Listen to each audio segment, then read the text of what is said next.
Assalamualaikum warahmatullahi wabarakatuh.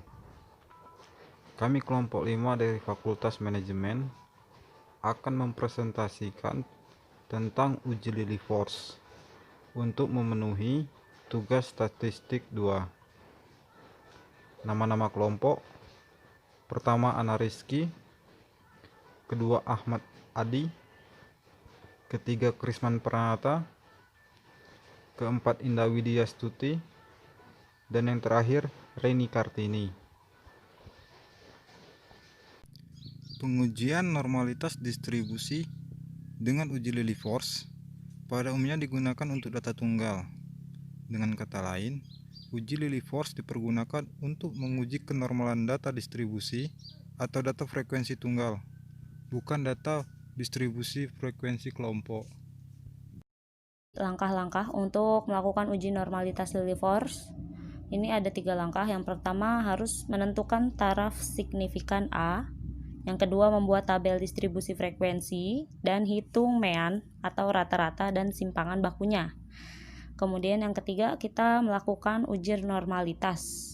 Dan langkah-langkahnya itu, pertama lakukan konversi data pengamatan X1 sampai Xn menjadi bilangan baku Z1 sampai Zn dengan menggunakan rumus ZI sama dengan XI min X per S.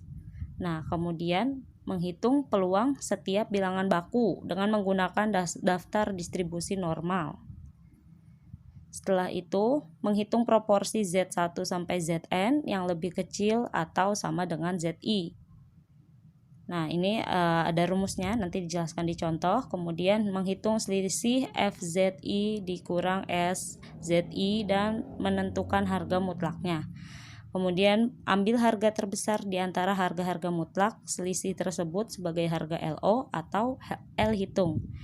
Kemudian bandingkan LO atau L hitung dengan L kritis atau L tabel untuk menerima atau menolak hipotesis 0. Jika L hitung lebih besar dari L tabel, maka hipotesis ditolak.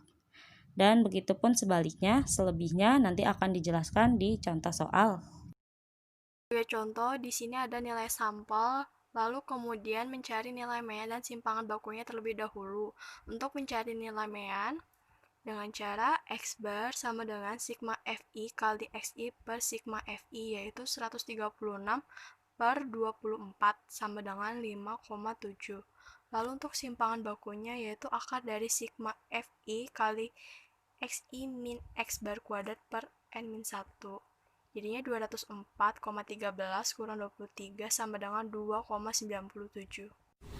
Setelah kita mendapatkan nilai mean dan simpangan baku, selanjutnya kita mencari F kumulatif, ZI, Z tabel, dan seterusnya. Kita menggunakan rumus seperti ini. Masuk ke rumus ZI sama dengan XI dikurangi X rata-rata dibagi simpangan baku. XI itu didapat dari sini. Rata-rata, nilai rata-rata yang tadi nih, yang mean ini. Terus simpangan baku ini. Nah, masukin aja angkanya. 2 dikurang 5,7 dibagi 2,2 sama dengan minus 1,70. Nah, minus 1,70 ini kita lihat di tabel distribusi. Tabel distribusi kita dapat PZI sama dengan minus 1,70 itu nilainya 0,4454. Habis itu kita masukin nih ke angka Z tabel. Nah, ZI yang tadi kita masukin juga ke tabel yang ini. Ini udah dapet. Nah, setelah ketemu hasil dari P, kita hitung hasil dari FZI tabel yang ini. FZI sama dengan 0,5000 dikurang 0,4454. Nilai ini bisa didapat dari tabel distribusi yang tadi kita lihat. Nah, hasilnya 0,0446. Lalu dimasukin ke tabel FZI. Nah, udah nih, udah ketemu. Kita selanjutnya cari SZI. SZI gampang banget nih. Rumusnya F frekuensi kumulatif dibagi sigma F. Sigma F itu apa? Jumlah dari frekuensi yang ini, 24. Nah, frekuensi kumulatif yang kita cari kan ada Z1. Nah, kita pakai yang pertama nih, 2 dibagi sigma F atau jumlah frekuensi. 242 dibagi 24 sama dengan 0,0833. Nah, kita masukin hasilnya ke kolom 0,083, kolom Z, SZI, Z1. Udah, habis itu kita cari FZI dikurang SZI ya. Itu dikurang gampang. Dikurangnya gimana? Dikurangnya kayak gini. 0,0833 kita kurangin aja langsung 0,0446. Nah, ketemu hasilnya ini. Dan selesai hasilnya kayak gitu. Dan dari hasil perhitungan dalam tabel tersebut didapat nilai LO sama dengan 0,1487. Sedangkan dari tabel Lillie Force untuk tingkat signifikan 0,05 dan N sama dengan 24. Maka didapat nilai L tabel sama dengan 0,173. Karena nilai LO lebih kecil dari L tabel, maka HO diterima. Dapat disimpulkan bahwa data atau sampel berasal dari populasi distribusi normal.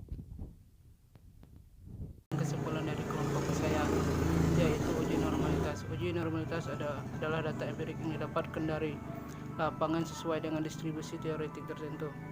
Dalam kasus ini, distribusi normal yang kata lain, apakah data yang diperoleh berasal dari populasi yang berdistribusi normal, yang bertujuan untuk mengetahui apakah data yang diperoleh dari hasil sebuah penelitian berdistribusi normal atau tidak, yang menggunakan metode Lillie Force yang diolah dalam tabel distribusi frekuensi. Data tersebut kemudian ditransformasikan dalam nilai Z untuk dapat dihitung luasan kurva normal sebagai probabilitas kumulatif normal. Probabilitas tersebut dicari bedanya dengan probabilitas kumulatif empiris dibanding dengan tabel Lillie Force pada tabel nilai kuantil statistik Lillie Force distribusi normal. Demikian akhir dari presentasi kelompok saya, semoga bermanfaat untuk kita semua. Dan kalau ada kata-kata yang salah, kami semua meminta maaf. Assalamualaikum warahmatullahi wabarakatuh.